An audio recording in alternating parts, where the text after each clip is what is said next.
Bismillahirrahmanirrahim. Assalamualaikum warahmatullahi wabarakatuh. Halo adik-adik semuanya. Apa kabarnya hari ini? Semoga dalam keadaan sehat ya. Baik, kita lanjut belajar kita mengenai pemberian obat parenteral. Untuk kali ini kita akan membahas tentang injeksi intravena ya. Untuk dasar teorinya sedikit saya review ya, karena kemarin kan sudah kita bahas bersama. Baik, jadi untuk injeksi intravena ini merupakan pemberian obat melalui suntikan yang disuntik melalui atau ke pembuluh darah vena ya. Ini absorpsinya lebih cepat daripada rute oral dan sublingual. Kemudian dapat digunakan apabila rute oral dikontraindikasikan. Nah, untuk injeksi intravena ini memungkinkan pengantaran obat pada klien dengan kondisi kritis atau terapi jangka panjang. Jadi pada pasien-pasien atau klien-klien yang butuh terapi dalam jangka waktu yang lama gitu ya, kemudian butuh pengobatan yang harus berkali-kali diinjeksikan ya, bisa melalui rute intravena ya. Nah, ini untuk rutenya, jadi bisa memasukkan obat melalui pembuluh darah vena, yaitu lewat phlebot infus ya. Jadi masuk ke pembuluh darah vena melalui selang infus, dengan obatnya dimasukkan ke phlebot infus ya. Jadi disuntikan ke sini ya, yang disinfeksi bagian sini. Nah, ini pada kasus atau di kebidanan itu sering ya untuk pemberian obat melalui phlebot ya. Yang kedua adalah memasukkan obat melalui pembuluh darah vena lewat cap infus, yaitu bagian dari vena kateter ya, yang menempel di pembuluh darah vena yang sudah terpasang sebelumnya. Jadi ini kan yang dia tersambung dengan ini ya, selang infusnya. Nah, ini bisa dimasukkan langsung, selang infusnya dilepas dulu, kemudian obatnya dimasukkan melalui cap ini. Dan yang ketiga sebenarnya ini yang utamanya ya, yaitu langsung disuntikan ke pembuluh darah vena.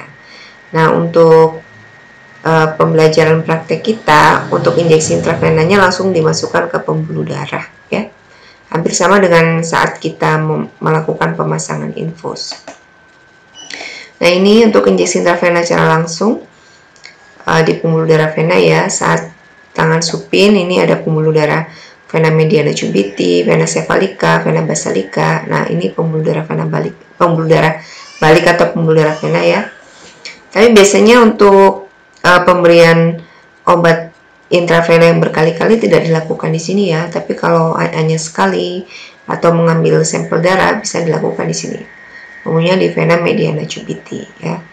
Selanjutnya ini yang biasanya kita lakukan untuk pemasangan infus dan injeksi intravena pada umumnya, yaitu di vena-vena metakarpal dorsal. Apabila ternyata banyak yang bercabang ya, kita sulit menemukan yang pembuluh darah yang lurus, biasanya dilakukan di vena cephalica atau vena basalica ya. Ini lurusannya ibu jari untuk vena cephalica, dan vena basalica lurusannya dengan jari kelingking. Nah, berbeda dengan pembuluh darah arteri ya namanya ya. Kalau pembuluh darah arteri, pokoknya yang di pergelangan tangan namanya arteri radialis ya, itu namanya berbeda ya. Jadi harus bisa dibedakan mana yang untuk vena, mana yang untuk arteri. Baik, saya rasa untuk review materi cukup sekian ya. Baik, kita langsung ke SOP-nya atau checklist-nya, yaitu pemberian obat dengan teknik intravena. Pada checklist ini atau SOP ini itu lebih ke pemberian injeksi intravena secara langsung, jadi langsung disuntikkan ke pembuluh darah vena, jadi tidak melalui infusan ya. Nah, untuk persiapan alatnya kemarin sudah pernah kita bahas ya, kita langsung saja ke prakteknya. Jadi untuk poin 2, 3, 4, 5, 6 akan saya peragakan ya. Baik, yang nomor 2. Assalamualaikum, selamat sore Ibu.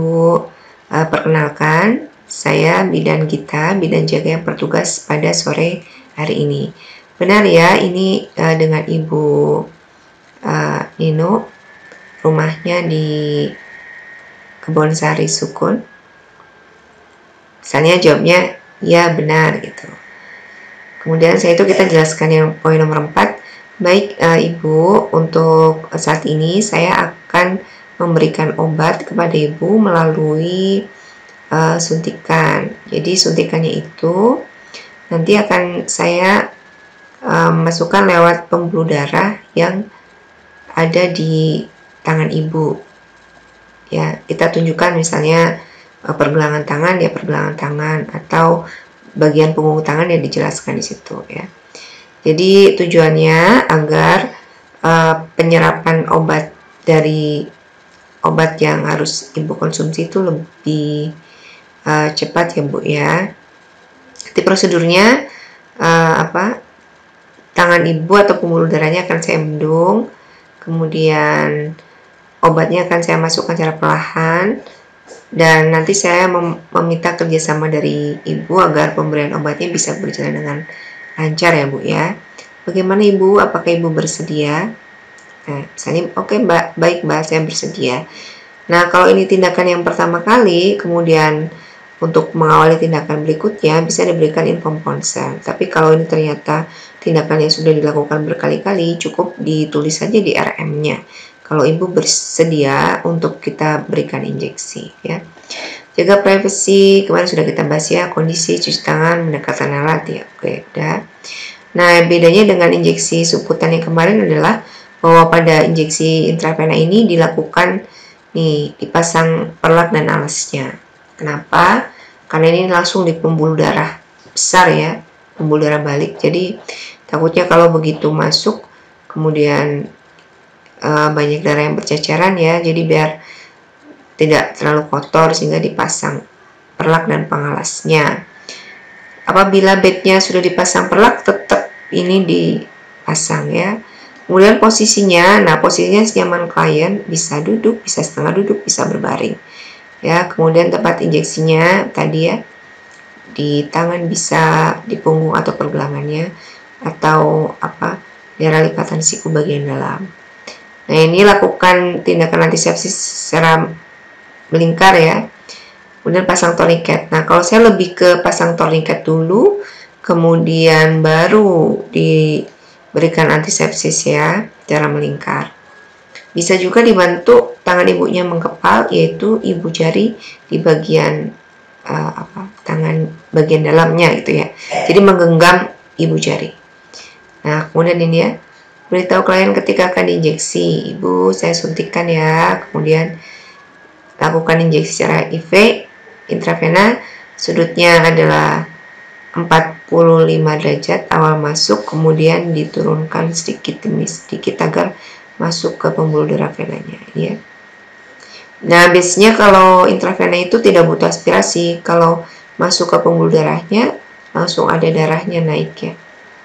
Jadi begitu kita pastikan bahwa ini masuk ke pembuluh darah vena, lepas tourniquetnya, genggaman tangan ibunya suruh dilepas, kemudian masukkan obatnya perlahan dan dicabut jarumnya ya, ditekan menggunakan alcohol swab.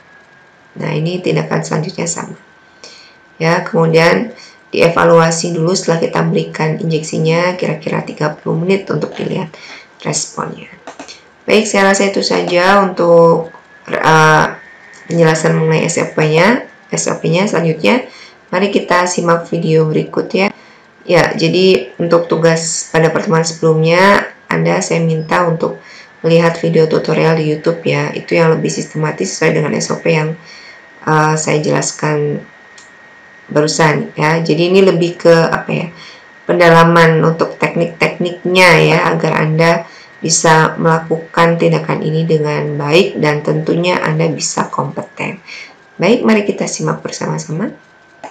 Nah, untuk saat ini saya akan memperagakan caranya injeksi intravena. Jadi vena yang akan saya gunakan adalah vena yang ada di punggung tangan, yaitu vena metakarpal bagian dorsal ya, atau vena metakarpal dorsal. Tinggal nanti yang menonjol yang sebelah mana. Oke. Nah, Kemudian sebelum kita menginjekkan obatnya, untuk memudahkan kita dalam mendapatkan pembuluh darah vena yang akan kita tusuk ya, saya menggunakan tourniquet ya ini. Atau kalau misalnya tidak ada tourniquet ya pasiennya suruh napal aja, kemudian kita bendung vena yang di atasnya ya, sebelah sini. Tapi untuk memudahkan nggak ada salahnya kalau tidak ada tourniquet ya bisa pakai karet atau yang lainnya ya. Oke. Saya pakai tourniquet aja ini, diikatkan di sini ya.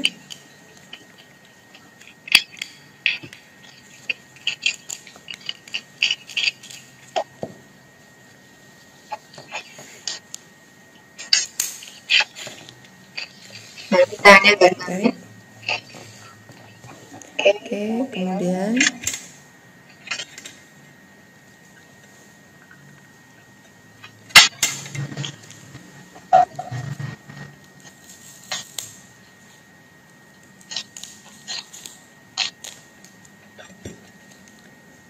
selanjutnya ini sudah diraba ya, udah kelihatan nih venanya di sini. Kita lakukan disinfeksi cara melingkar dari arah dalam keluar, pegang tangan kiri, kemudian ini dibuka menggunakan wayang teknik ya. Karena baik, jadi ini tangan kiri saya, ini tangan kanan saya ya, menggunakan one hand teknik. Ini pakai pengalas, jadi ini bisa ditaruh di sini ya. Oke. Nah, ini kita masukkan tangannya seperti ini ya. Suntik ya Pak, Bu. Nah ini 45 derajat. Ya, jadi begitu masuk 45 derajat, kemudian kalau sudah jelas ke pembuluh darah vena agak diturunkan sedikit ya. Kalau dia benar-benar masuk, darahnya biasanya langsung ngumpul di sini ya. Diaspirasi sebentar. Oh ya, ini sudah masuk ke pembuluh darahnya, tuh ya, udah ada darahnya, tuh merah-merah. Kemudian Pak, tangannya, kepalanya dibuka atau tourniquetnya segera dilepas ya, dan ini dimasukkan obatnya. Udah, ditahan. Nah ini nggak usah dimasas ya, jadi ditekan aja biar darahnya berhenti. Nah, sudah selesai. Baik, saya rasa jelas ya untuk penjelasannya mengenai teknik injeksi intravena. Jadi prinsipnya adalah pertama, tentukan dulu pembuluh darah vena yang akan kita tusuk ya. Jadi diraba dulu, kemudian kalau sudah mantap, oh darahnya di situ ya. Karena pembuluh darahnya kan nggak geser-geser ya. Nah kemudian kalau sudah tepat, kita sudah menggunakan APD, kemudian baru dipasang tourniquetnya. Kemudian jangan lupa untuk menginstruksikan kepada ibunya tangannya juga sembari dikepal ya. Kalau sudah seperti itu, sudah menonjol, dimasukkan jarumnya. Kemudian kalau sudah pas masuk ke pembuluh darah, sudutnya 45 derajat, agak diturunkan untuk dimasukkan, didorong sedikit ya. Kemudian diaspirasi, kemudian diinjekkan obatnya, dan kemudian dilepas secara perlahan dan secara cepat dan lembut ya. Kemudian ditekan ya biar perdarahannya juga berhenti. Ya, saya rasa itu saja. Terima kasih atas perhatiannya. Assalamualaikum warahmatullahi wabarakatuh.